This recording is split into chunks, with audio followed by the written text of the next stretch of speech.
Perubahan fisik dan stamina pemain PSM Makassar di tangan Bernardo Tavares sangat terasa di Liga 1 musim ini. Berbeda dengan musim lalu, fisik dan stamina pemain sudah keteteran jika memasuki menit 60 dan 70.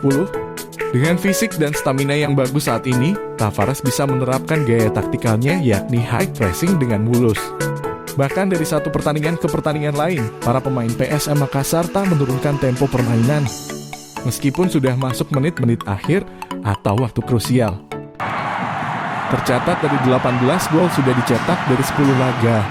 7 diantaranya dicetak pada babak kedua, bahkan beberapa gol tercipta di atas menit 70. Dalam hal bertahan PSM Makassar juga terbilang baik sebab dari 6 kali kebobolan, hanya 2 gol yang terjadi di menit krusial pada babak kedua. Lalu apa rahasia Tavares menjaga fisik pemain? Tavares mengaku sebelum menerima pinangan PSM Makassar, beberapa pertandingan PSM musim lalu ditonton.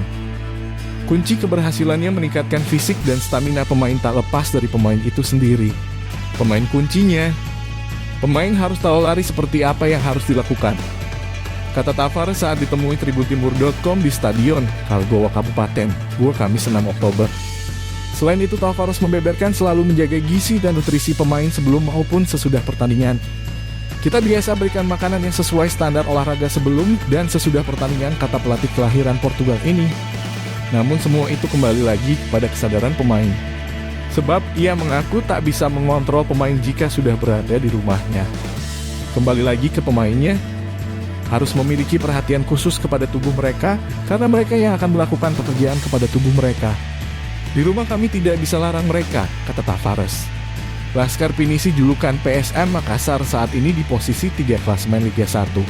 PSM hanya tertinggal 2 poin dari Borneo FC dan Madura United. Laskar Pinisi masuk kandidat juara Liga musim ini dan satu-satunya tim belum terkalahkan